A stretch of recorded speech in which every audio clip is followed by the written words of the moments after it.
ధృతరాష్ట్రుడు 100 మంది పుత్రులు కలిగినటువంటి రాజు. భారతంలో ఇలా ఇంకెవరైనా ఉన్నారా? భారతంలో ఉన్నారు తల్లి.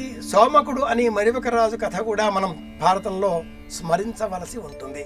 వనపర్వంలో వచ్చే అనేక కథలలో ఈ కథ కూడా ఒకటి. ధౌమ్యుడు పురోహితుడు. ఏ రాజుకైనా పురోహితుడు ఆలోచన చేసే అందించేటటువంటి మంత్రిగా, ఊహ అందించేటటువంటి వ్యక్తిగా పరిగణనలోనికి తీసుకోవాలి అంటుంది మహాభారతం.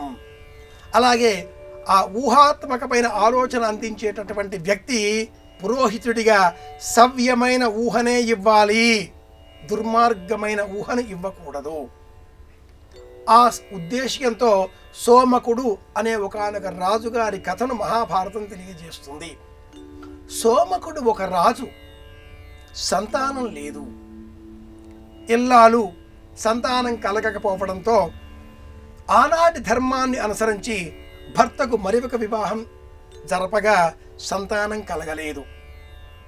అలా 100 మంది భార్యలను వివాహంగా స్వీకరించినప్పటికీ సంతానం కలగలేదు.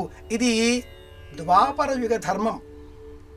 ఆ సోమకుడికి చివరికి పెద్ద భార్య వలన ఒక్క కుమారుడు జన్మించాడు. ఆ కుమారుడికి నామకరణం చేశారు. అల్లారు ముద్దుగా పెంచి పోషించుకుంటున్నారు. అలా ఉండగా ఒకనాడు ఆ చిన్నారి శిశువు గుక్కపట్టి ఏడవడంతో రాజుగారి గుండె పగిలిపోయింది. ఏమైందో మా బాబుకి అంటూ ఆరాట పడిపోయాడు. 100 మంది తల్లులంతా కూడా వచ్చి చూశారు. పిల్లవాడిని ఒక చీమ కుట్టింది. దానితో ఆ సోమకుడు చాలా దుఃఖపడిపోయాడు. ఒక్క కుమారుడు ఉంటే ఇది కదా దుఃఖం అంటూ బాధపడ్డాడు. ఆ సోమకుడి మంత్రి పురోహితుడు ఒకతను తంత్రశాస్త్ర విధానాన్ని అనుసరించి ఈ కుమారుడిని దేవతకు అందించినట్లయితే, అంతం చేసినట్లయితే ఆ తంత్ర ప్రభావం వల్ల 100 మంది కుమారులు పుడతారు అంటూ దుర్మార్గమైన ఆలోచన ఇచ్చాడు.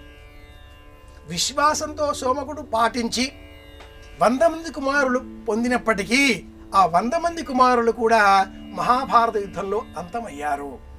ఇలాంటి తప్పుడు సలహా ఇచ్చిన కారణం చేత ఆ పురోహితుడు ఎంత పుణ్యాత్ముడైనప్పటికీ నరకంలో ప్రవేశించవలసి వచ్చింది అంటూ ధౌమ్యుడు ధర్మరాజుకు ఈ కథ చెబుతూ రాజుకు ముందుగా సవ్యమైన ఆలోచన ఇచ్చేటటువంటి మంత్రి పురోహితుడు ఉండాలి అనేటటువంటి ధర్మ సూక్ష్మాన్ని వివరిస్తాడు.